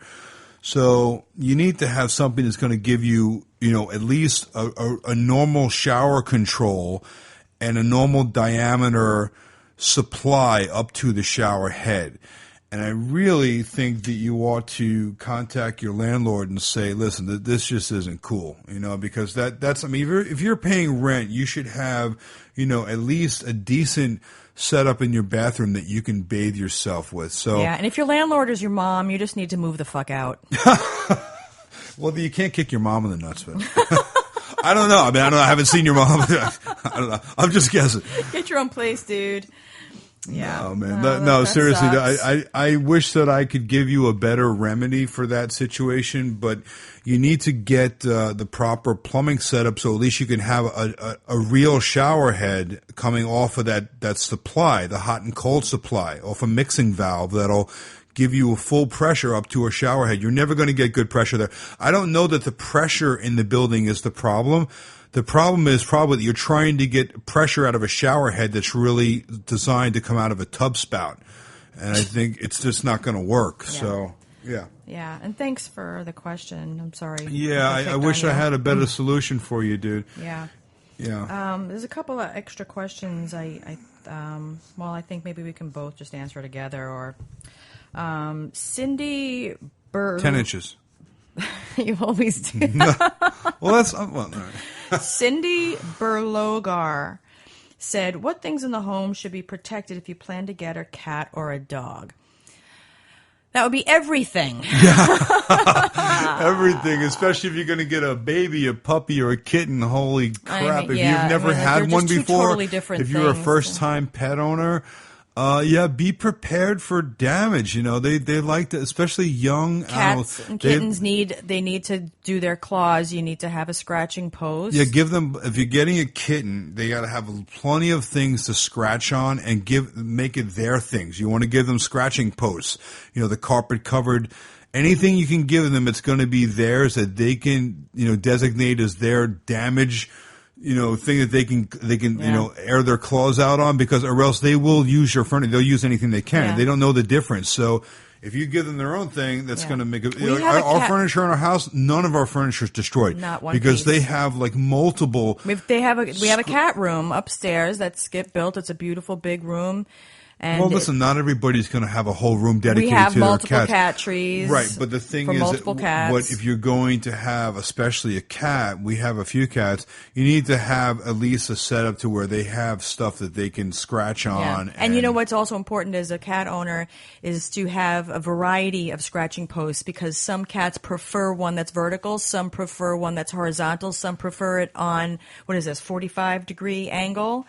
It's just a personal preference. You can't. Well, what are you supposed to ask them? I'm saying get something that has, sometimes you'll have one that's like a shape like a triangle, you know what I mean? Like one is vertical and one is like on an angle. Right. And, get another one that's like going across. Those people that don't have cats are like, what the hell am I listening to right now? I know. Yeah, it's and plus with dogs, oh God.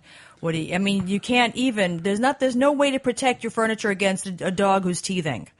You just can't. Yeah, keep it in a crate. Puppies and kittens are like, they create some damage. So it's like you just have to be prepared. That's like part of what you do with raising them, and you gotta, you have crate to train. You have to make sure you spend enough time with them that you can, keep them from doing that stuff. You got to keep an eye on them, and every time they do something that they're not supposed to be doing, you got to correct them, and get yourself a good dog or cat training book, because you're going to need it if you're a first-time pet owner. Oh my God, we could spend a couple of episodes just talking about that stuff, because we've both had many, many animals. I've had many dogs, and I'm not so much on the cats until I met you, but I learned a lot about cats since we've been together, because cats are a whole other thing entirely different from dogs, raising them. You really can't expect your house to be protected with either of them. You kind of have to go as you go. You kind of have to play what is it, offense? First of all, let's start here. It's so unpredictable. Let's make sure that you are in the right position and the right time of your life to have an animal, because I think the biggest mistake that people make, and ultimately they wind up having animals that all cause all types of problems. They destroy their house, and a lot of the time it's not the animal's fault. It's because they're not supervised. They don't have people around. If you're someone that has a very busy life, that is not around a lot, if you're single, if you're out a lot at night, or you're working all day and you're out at night, if you're not going to spend a lot of time especially with a puppy or a kitten, you cannot expect that animal to give you good results. It's going to be like a kid that you leave alone in the house and they're not disciplined. They don't have anybody to tell them what to do and what not to do. You have to have the time. So first of all, before you make a decision to do that, make sure that it's at the right time in your life that you can actually be really, involved in raising this animal and getting them through the first year or two, which is the time when they develop all their bad habits, and then if you do have the time, then go out and get yourself a bunch of furniture covers and blankets and tarps. Yeah, blankets and wee pads. Yeah. And lots of weeby pads. You can put weeby pads on everything, and because rug they're plastic shampoo. lined. Yeah, right. Yeah. Yeah, the first year or so is rough, but it's so worth it. I mean, if you've never had a cat or a dog before, I can tell you it's the best thing in the world. They're just amazing, but you have to put the time into it. Okay, good luck with that. And if you have any specific questions after you do get one of them, feel free to write that in. Yeah. I got one more question here. If you did write a question, we didn't hit it yet, we'll get it the next time. We will. We promise. I have a particular kitty that I like to train, actually. Shut up. Okay, next question is by, I can answer this one, Troy Garman. What is the best way to clean out an old flower bed that wasn't used for years and is overrun by weeds, grass, and other unwanted plants? Just set it on fire and start over. No, well, this is actually the easiest part, I think, of gardening. It's the manual labor removal. You get a shovel, and you first carve out the edge of. You get a hoe. You get a hoe who's going to use a shovel. What up, hoe? And you make the edge. Make sure you edge your garden bed. You mark out where your edge is going to be, so you know the particular area that's going to be used by you for flowers or whatever you want to grow. And literally just cut it off. If it's weeds, you can pull them out. If you got grass growing there, you're going to have to use the shovel and slice it off, get rid of the grass, pull out the weeds, and use one of those stiff rakes. Literally just pull everything out that is on top of the ground. Just, remove it all. Just remove it. Get rid of it. And there's really nothing to do to it. You have to literally remove it. Slice off the grass, pull out the weeds, get on your knees, on your knees, get on your knees, pull out the weeds, and then make sure you aerate the ground after you remove all that crap. What's and you've got your area. you rake through it. You want to loosen up the soil so everything is loose. You want to make sure that, because in order for roots to thrive, they have to get oxygen. So you want to aerate the ground and fluff up the soil. And you gotta fluff it. And hopefully, because depending on where you live and the quality of the dirt that's there, if you have you got some good dirt, you got bad dirt. Yeah, well, sometimes it's like sand. You know what I mean? And depending on the quality, clay or sand, you're not growing anything. Yeah, so you might have to purchase some bags of some soil to put there to help. That's always a good thing to do too, though. I mean, we've done that many times in our gardens. That, we really kind of tear everything up, kind of like rototill everything, and churn it all up, and then add a bunch of new topsoil. But like the topsoil that like the Miracle Grow type of topsoil that's infused with organic, all the minerals and organic crap and all the cow turd, right. whatever the stuff. Be careful where you put get. In there. Be careful where you get. If you're going to get any kind of compost, be careful with that. I had a disaster with compost last year that I tried to add to my soil to make it more like, because I was growing vegetables, and I ended up growing a shit ton of weeds because whatever was in the compost that I bought, So be careful doing something like that. If you buy a reliable brand, like there's Miracle Grow, but there's also Miracle Grow now has one that doesn't have the chemicals in it. Because people are more conscious of not putting the chemicals in the ground to help their flowers grow. Just don't get something unknown. Get a popular brand that's not going to have fucking weeds in there, because that's going to piss you off. You buy it with the weeds. It's like got weeds built into it. It's a lot of manual labor. Really, it's very hard work getting the ground prepared for a flower bed. Because he did say flower bed. You didn't say what you wanted to grow.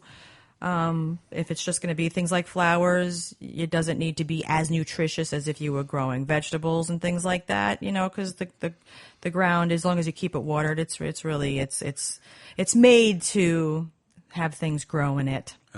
It's a whole other answer if you're going to be growing food, but just get a fucking shovel, slice that shit right the fuck off. Don't bother. You know what I mean? But even if if it's loose, if it's weeds, it's going to pull right. Also, when you get crabgrass, if you start getting crabgrass in your nice lawn, pull it out.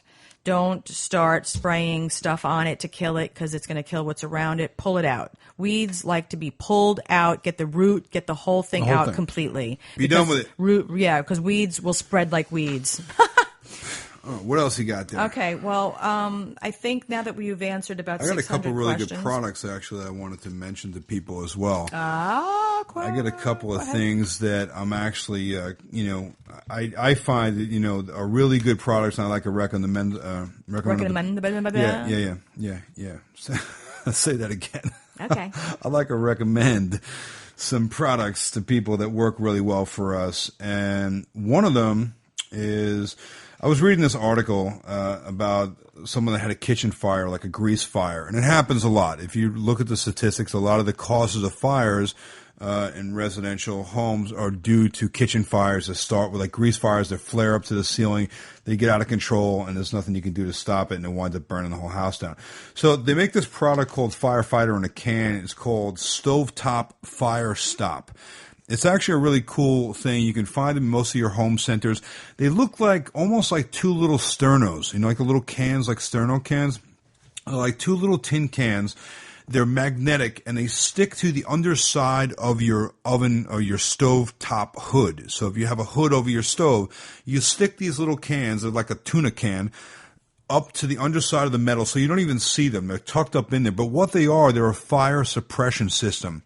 And they actually have like a little heat-sensitive activator on it that if a flame occurs and it erupts up on the stove and it burns up into that stove hood, and that's the whole purpose of a hood, by the way, is to capture the flame so it doesn't hit the ceiling and the flames spread throughout the kitchen. Once it senses that flame, these things open up. And they have a bicarbonate of soda powder inside of them. Which is like baking soda. It's a baking soda, basically. And it comes out kind of like a pressurized release, or like a big blast of this powder, and it will extinguish a grease fire. That's what you use, like in the fire extinguishers are filled with different products. Some are powder, some are foam, depending upon if it's like a gas or oil fire, So these are actually designed to put out a grease fire. And it would take 2 of these for a standard size kitchen stove hood. You stick them up to the bottom of your hood. They cost about $50 for the 2 of them, but they are proven to put out grease fires that would otherwise would burn your house down. We don't have to worry about that because I'm not cooking. No. You don't ever, you never use the stove. And despite the fact that we're building a new kitchen, which will never get used. We have to have the nicest things. Yeah, so Stovetop Fire Stop. It's a fire suppression can. You can find it in a lot of your home centers. Again, it's about $50. You're going to want to get 2 of them to go over a standard size stove. They work great, and they will save you in the case of a fire. You can't even see them. You just stick them right up on the side of your hood, and you kind of forget they're there. So peace of mind, worth every penny of that $50. All right, the next thing I'm going to talk about is a sprayer. It's by a company called Chapin, Chapin. Chapin sprayer.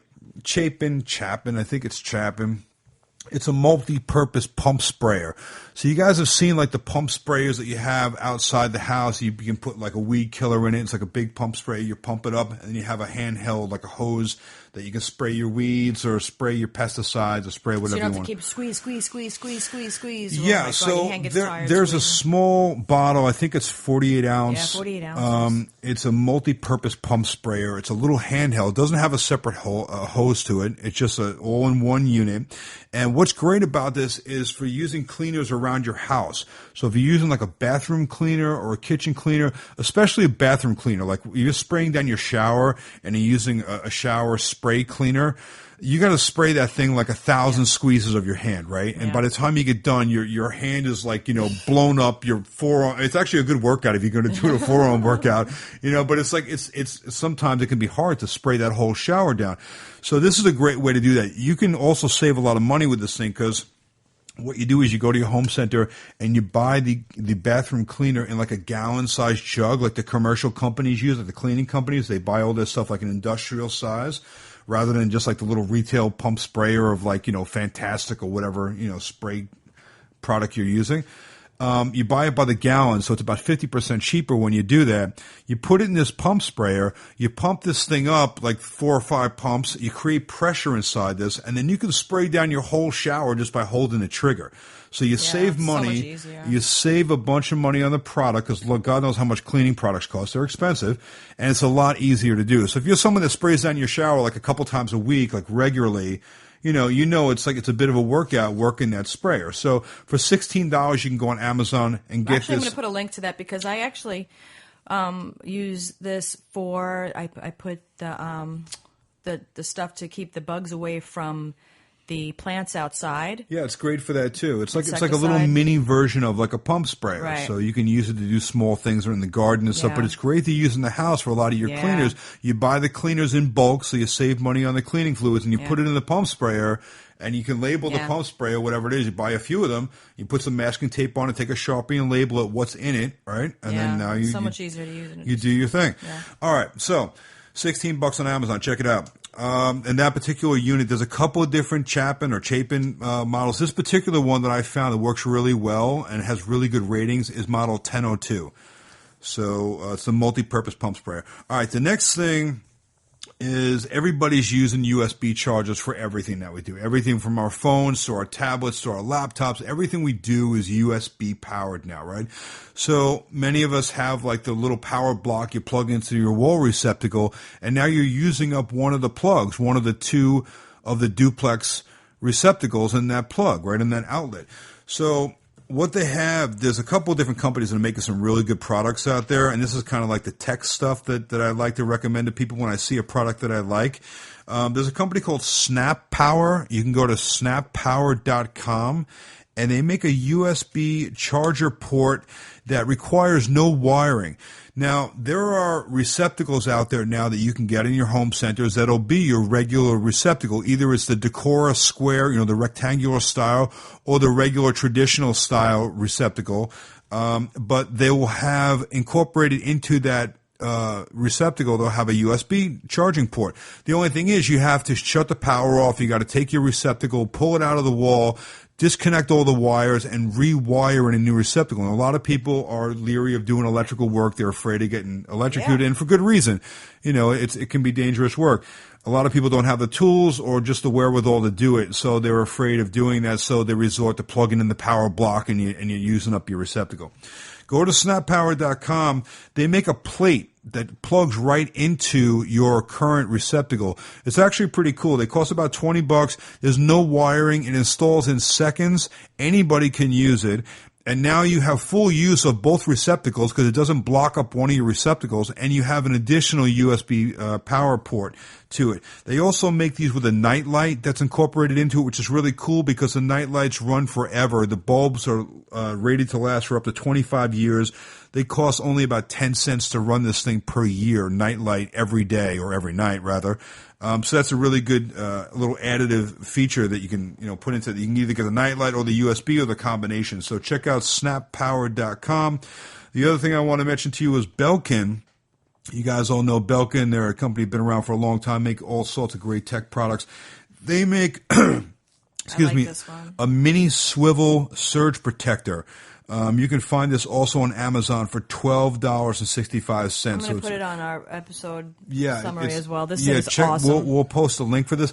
This is actually a really cool little thing. So when you think of surge protector, you think like the big power strip that you put, under your desk or wherever, and you got like 10 plugs going into it. And that's designed to, if you ever have a power surge, your house gets hit by lightning, or you have a power surge, it's designed to protect your electronics from getting fried. So this thing actually does that. It's got a built-in power surge, but it's tiny, tiny little block that plugs into your receptacle. This, in contrary to the last thing I mentioned to you, it does use up one of your power ports, your power plugs in the receptacle, but it now turns it into 3. So now you have a 3-plug thing that's plugged into your one, and in addition to that, you have 2 USB ports. So not only is a power surge protector, you have 3 plugs and 2 USB ports for $12.65. You can't beat that. No, it's a great little unit. So check that out. Yeah, that's awesome. Yeah, hey, I'm excited. Yeah. Nothing makes me more excited than surge protector. Okay. Yeah, and USB power ports. There's also a product I wanted to tell right everybody. Now. Oh my god, if you have a cat, I just have to tell you that there is a product, a cat litter. I mean, I have used a lot of them. And unfortunately, because I have multiple cats, sometimes you get a finicky one, and if one doesn't like it, or, then you can't have it, because you can't have one cat pissing outside the box and the other 2 using it. But there is one cat litter that I have discovered. It truly is the best dust-free clumping cat litter. It's by Arm & Hammer. It's Clump and Seal. Clump and Seal. It is a dust-free clay litter. It is amazing. It works. It's clumping litter, and there's no dust. It sounds like there should be like 2 guys like doing like a rap act. Clump and Seal. We would be using the Clump and Seal if not for the fact that Venus, we have a cat who is mentally ill. She is definitely a little retarded. Yeah, she is. She had problems at birth, and I think she is like a little retarded. So she's very sensitive to particular things, and everything has to be just so for her. But the other cats like the litter, and they use it, but I had discovered that this litter truly is dust-free, and it is really, really, really difficult to get a good quality litter that is affordable, that will not get dust all over your house. This is awesome. Very fucking awesome. And then we have one more thing that we need to get to. And cool. Because we haven't hit it in a while, and I just, quite frankly, I miss the song. What's that? So now we're going to hit it. They're just random thoughts that go through my head. Allison's brain is working overtime. Could be while she's driving or standing in line. So what is she thinking? What goes through her thoughts? Is it something profound or fucking just pissed her off? Get ready for random thoughts. Get ready for random thoughts. Now, I recorded these a freaking while ago, so I have no idea what these thoughts were. So let's check this out. I don't know. Let me make sure I got it on speakerphone. These are your random thoughts. These are my random thoughts. You just record on your iPhone as you're driving around or whatever. As I'm having a thought, and it's random. Okay. There you go. Why is it that my dog, after going outside for like 5 minutes, It's humid out. She comes back in, and she stinks like a dog. What the hell is that? Right? She leaves the house smelling like nothing. 5 minutes outside, she comes back in and smells like a whole other animal. I don't know. Smells like a dog. Guys run around a basketball court for 5 minutes to come back and smell like, Ass. ass. Well, what is that smell? It smells like ass crack. All she did was walk around, take a leak, come back in, and she smells like a dog. I don't know. I really, this is something I that think baffles. dogs' coats. I think that the oil in their fur and their skin, when water touches it, like a wet dog smell. As soon as they get any kind of dampness on them, and our dogs are clean. I mean, like we clean, our animals Yes, are clean. that's my point. Why Yeah. do they stink when they come back in? I think It it's pisses me just off. their body chemistry. Disgusting. I hate when people are making a point, and they start with A, but then they never follow up with B. You ever notice And that? first of all, and then there's no second. yeah. So what's number two? If there was a number one, that leads me to believe it was number two, right? Yeah, that's like really annoying. It's really annoying. Let's move on to the next random thought. Yeah. Don't you hate when you're someplace like a store or something and you're getting helped by somebody and then the phone rings and they answer it and then they start helping the person on the phone instead of you? Oh, I hate that. What the fuck? Like you go to like a service desk or something at a store because you need to Yeah. some customer service, right? Yeah. And they're all into helping you out and they're on the computer looking up the item number Yeah. and all of a sudden the phone rings and it's and you're like, it's as if you're not there anymore. yeah. That fucking pisses me off. And then they look at you and they give you like the finger, like they put the finger, just a but moment. it's like just one Yeah. one minute. I'll be right with you. And they turn around and walk away. I hate it. Like I'll be right back. I can't stand it. I was in. What? I've been standing online for 30 minutes to talk to you. What do you mean? Where are you going? Oh my god! And then I was in Victoria's Secret a couple of weeks ago. No way. And You had like a thong malfunction? What happened? No, I went to go into the fitting room. Oh, my and God. there were two employees like at the end of like the little hallway there with all the fitting rooms, and they're talking to each other. Blah, blah, blah, blah, blah, blah, blah. And then one of them finally like looks over at me and she's like, "Okay, somebody will be here in a moment to open the door for you." What? What? What? Neither one of them had a key? Right? What? Do you work here? Yeah. What? Two people there just talking to each other, doing fucking nothing, while I have to stand there and wait for an employee to How open about a fitting there's room? been a few times we've gone to Victoria's Secret and it was like, like I walk around that place and like everything is just like, it's lingerie. So I it's can't just like stand men in that place. it's just like one big turn on because like everything is it's meant. It's like the whole place is geared toward like sex, I fucking right? hate when people have their boyfriends in there and they're just standing around waiting for their woman to like shop. And Yeah. meanwhile, I'm trying to pick out my shit with some strange dude Yeah, standing there you're like looking holding up the G-string, like holding it up to see I if it'll can't fit you. stand You're it. holding the bra up to see if it looks right on you, right? Yeah, I don't like them seeing what I pick out. It's like, no. And they're all like looking at you like, Yeah, oh yeah, that would look good on you. That's fucked up. It's fucking get the fuck out of Victoria's Secret, dudes. That's the fucked best up. place to go. Oh, I can't stand it. You guys go to pick up girls. Papa John's, love your pizza or get another one free. If you don't love your pizza, why the fuck would you want another one? Yeah, if I didn't like it the first time, dude, I don't care if you pay me to eat it. I don't want it. I don't want a free one either. Take your shitty pizza and stick it up your ass. Oh god, it's the same shit. Yeah, if you don't love your pizza, we'll give you one for free. Oh god. How about you take this one back because it Give sucks? me my money, you fucks. Yeah, and it's like Give me my money back. How about that? You ever like get a product that you don't like, a food or something, and you call the company to complain, and they're like, "Okay, we're gonna send you some coupons so you can get more of the same shit that you don't like." Right. What? Yeah, if you don't like the product, how about we'll refund your Oh money? god, How about that? I don't want your fucking coupons. That's funny. You ever notice that the people from New Jersey can say that they're from Jersey, but nobody from New York says that they're from York? What's up with that? Right? Hey, I'm from York. Hey, yo, you're from York too? Yay, I'm from York too. Oh, forget about it. Everybody's from York over here. What's up with that, right? I don't know. Why? I don't know. I mean, if you're from Alabama, you could say you're from Bama. No, but I'm saying there's two states that got the word new. Right. But nobody says people from New Jersey can say that they're from Jersey. I don't know. These are really the things that go through your mind. It's a random thought, motherfucker. That's what I'm saying. Wow. That's why they're called random thoughts. Wow. Oh my You are a God, I deep am thinker. so sick of people starting sentences with the phrase, I mean. Yeah. Who does that? Taylor Swift, Oh right? my God. Is it Taylor Swift? No, it was who did we just see?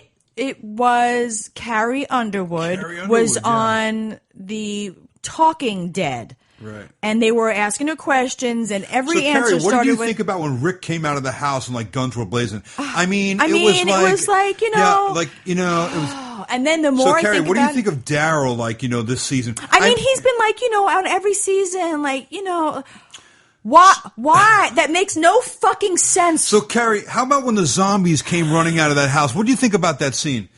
I mean, like they're like getting more bloody every season. Carrie, how come you say I mean so much? I mean, like, I don't know what I mean.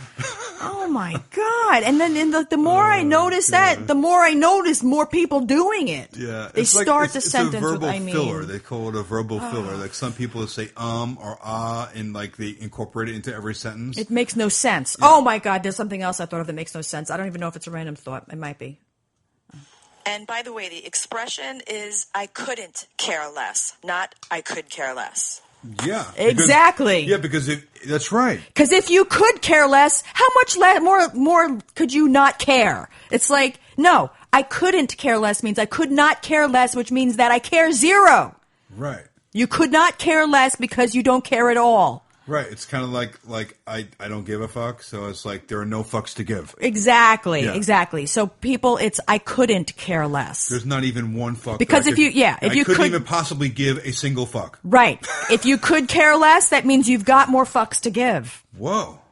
Exactly. I got lots of fucks for you. And those are some of my random thoughts. Wow, these are the things you think about all day. Yeah. You are a complicated creature. Not. All right. Well, I think with that being said, if we didn't hit your question, people, then listen to the next one because we will get to it on the next one. Yeah, there's been a few people that have accused us of not answering questions. So you know what? This is the question. And maybe their question just sucked. Yeah, maybe your question just blows. How about you send us a better question? Douche. Yeah. Or then you get these fuckers who are like online answering the questions on my post. It's like, I'm asking you questions for you to talk about, not for some other fuck to answer on my post. No, we're just kidding. We appreciate all you guys writing into us. We do appreciate it so much. We have like the best fans in the world. You guys are awesome, and we really love all the support that you give us, and we keep the questions coming. Keep the DIY questions. If we have the answers, we'll be happy to give them to you. If you got contractor we'll get back to you. If you got catch a contractor questions, throw them out there too, because we haven't gotten any of those because I think people got the vibe that we weren't answering any, but send them out there if you have any. Yeah, if we can answer them, we will. And don't forget, as long as you don't ask us where we're filming next. Okay, now listen, because we can't talk about that. This is also important. In addition to the Amazon banner that we have on our website, and we're going to put the links to the products that you were talking about. But also on our hammerandnailspodcast.com, we also have a subscription button which you can press. You can, if you wanted to, it is a free podcast, but it does cost us money every month to keep it rolling. So if you wanted to contribute even like $2 a week, that is an option. We would appreciate it. It's going to go directly to the podcast costs online. And also don't forget that we have the skipandallisonbedell.com. You can check out where we're going to be, when we're going to be there. Don't forget that on appearances and stuff that we're working on, the show stuff, pictures, videos, all kinds of stuff going on. So yeah, and one more thing is if you guys can, if you have iTunes, if you wouldn't mind, if you like the podcast, go there and please leave us a good review. You can either give us 5 stars or you can even write a little blurb about how much you love us. And if somebody left a nice review, click on the little thumbs up that says it was a helpful review, because then those are the ones that show up at the top. There you go. And if you got nothing good to say, don't say anything at all. Shut the fuck up, motherfucker. But don't forget we love you either way. Hey, thanks for coming back, guys. We'll check you out next time. Bye.